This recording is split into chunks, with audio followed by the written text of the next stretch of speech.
Então tá, gente. Bom dia de novo. Obrigado pela presença. O trabalho que apresento hoje nasce de uma experiência concreta de violência institucional vivida durante a minha formação na Escola Guinar em 2019, quando na tentativa de apresentação do meu trabalho de habilitação em fotografia. O que poderia ser compreendido à primeira vista como uma falha administrativa, um desencontro de informações ou um problema técnico pontual, revela-se, quando observado com atenção e analisado à luz da teoria crítica, como um mecanismo sistemático de exclusão racial operado por meio da burocracia. Esse trabalho de conclusão de curso parte da recusa em aceitar o extravio, o silêncio e a precarização como acasos neutros e propõe compreendê-los como tecnologias institucionais de poder. A pesquisa investiga... Só um minuto, gente.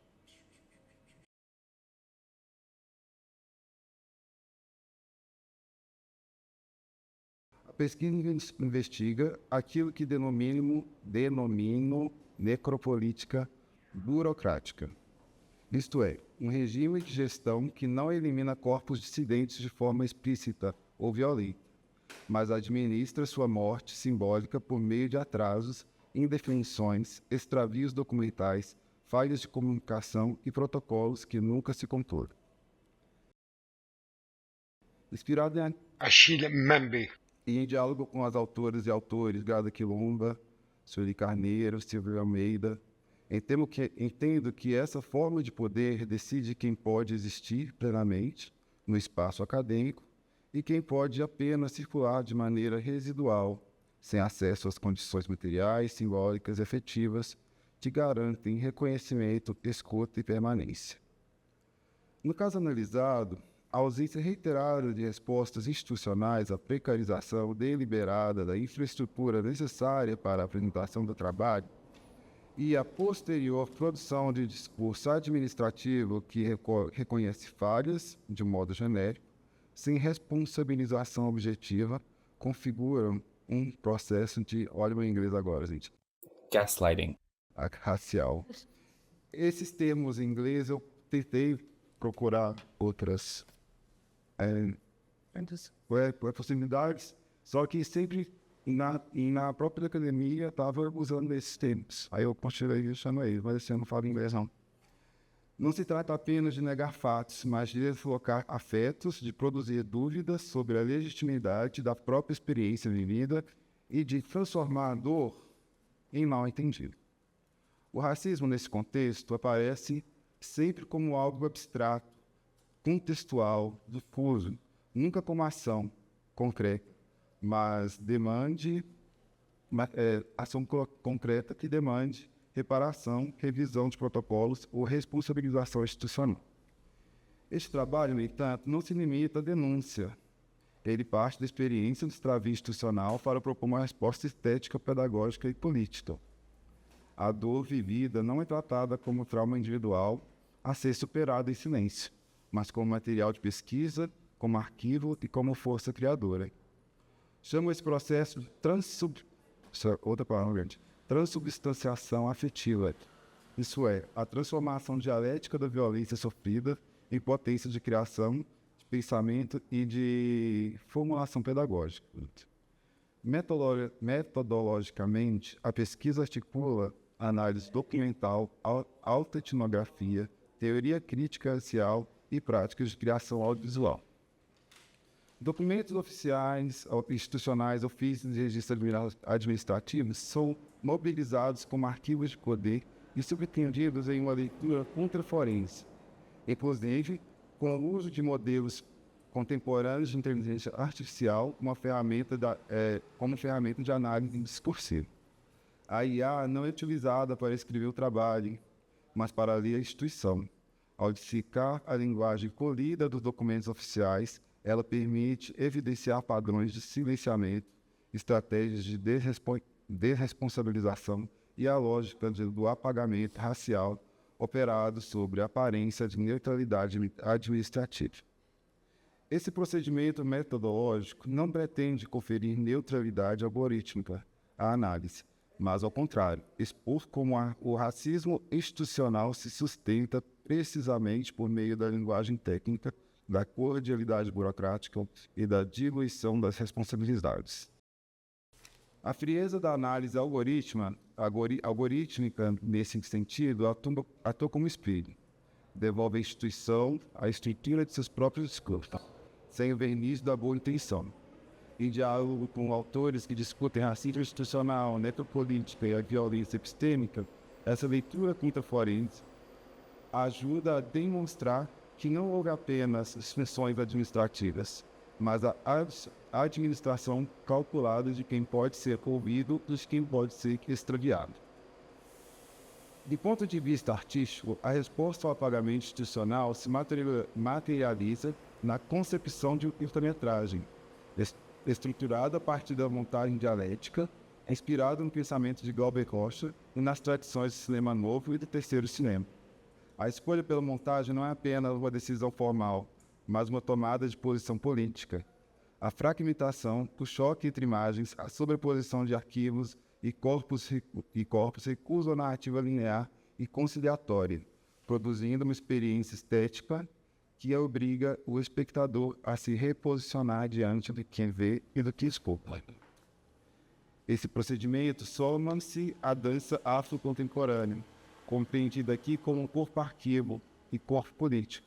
A dança não aparece como ilustração, mas como linguagem epistêmica que reescreve memória, ancestralidade e resistência no espaço institucional. O corpo que dança afirma sua presença.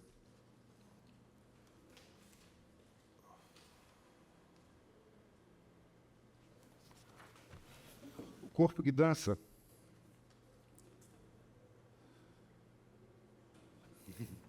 só um minuto, gente.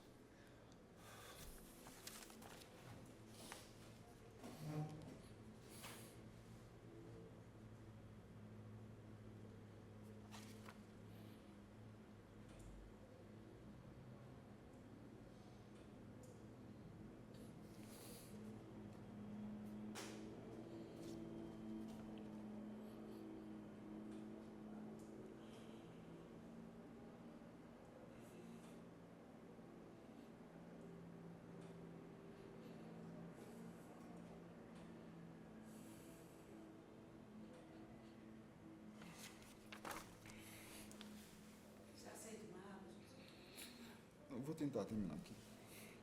O corpo que dança afirma sua presença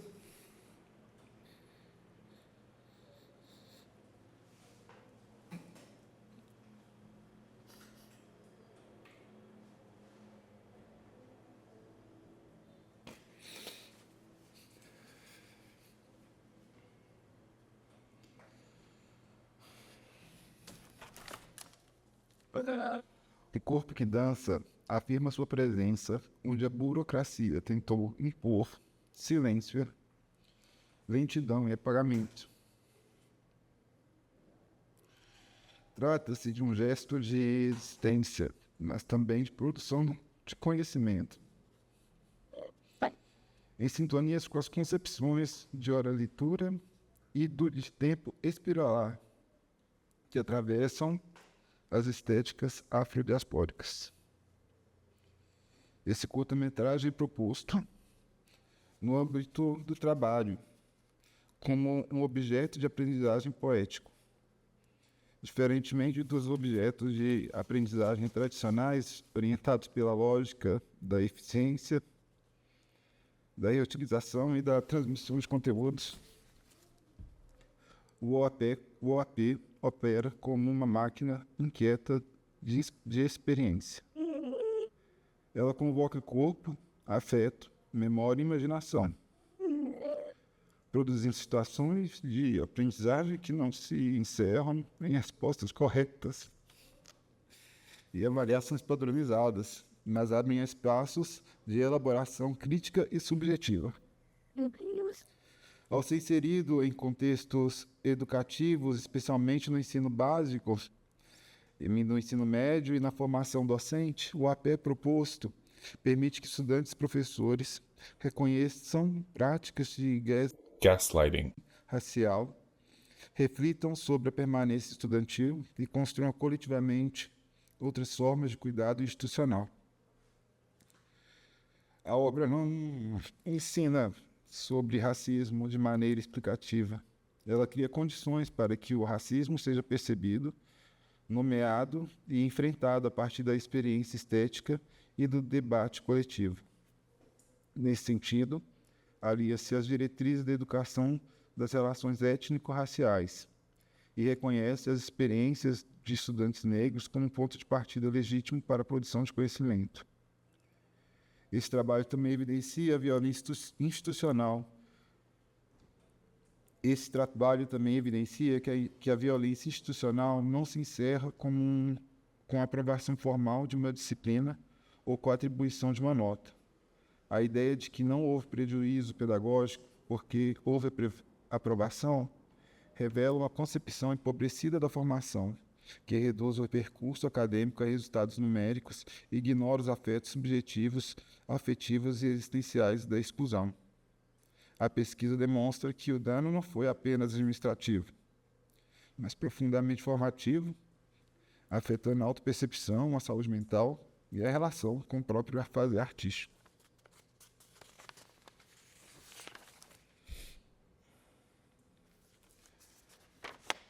Ao mesmo tempo, o percurso aqui reconstruído afirma que a recusa clara em sucumbir, o corpo que foi tratado como extraviável retorna como arquivo, como obra e como proposta pedagógica. O Departamento de Extravios Sistêmicos, que dá nome a este trabalho, não é apenas uma metáfora irônica, mas um diagnóstico crítico do funcionamento institucional.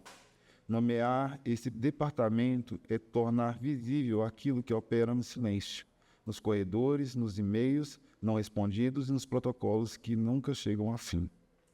Como contribuição para a área de artes e para a formação em licenciatura, esse TCC legitima a pesquisa-criação como forma rigorosa de produção de conhecimento e afirma a arte como campo epistemológico autônomo. Ele propõe que a experiência de violência institucional não sejam varridas para debaixo do tapete da burocracia, mas enfrentadas como matéria legítima de pensamento, de criação e de transformação pedagógica. Ao articular análise documental, teoria crítica racial, inteligência artificial, cinema político e dança afrocontemporânea, o trabalho também aponta caminhos metodológicos para que outras pesquisas abordem permanência estudantil em chave estética e decolonial. Encerrar esse trabalho é, ao mesmo tempo, fechar um ciclo e abrir feridas que não podem mais ser ignoradas. A pergunta que o inaugura, por que fui boicotado em uma universidade pública, não busca uma resposta individual, mas convoca a instituição a se olhar criticamente e a revisar suas práticas. Se este trabalho cumprir sua função, ele não se encerrará nessa banca, ele seguirá circulando como contra-arquivo, como ferramenta de formação e como gesto de vida. Eu não vou sucumbir. E corpos extraviados merecem aparecer.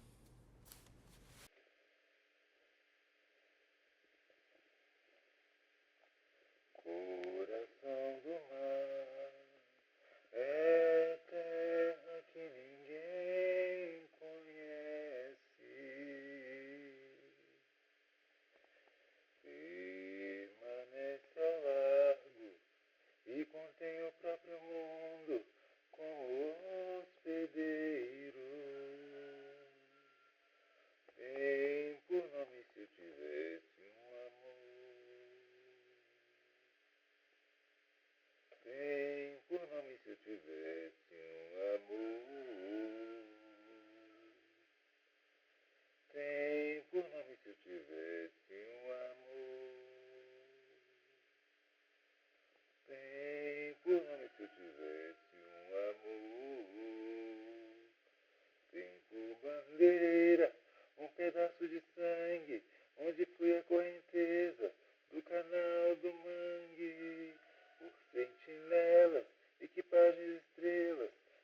nas madrugadas e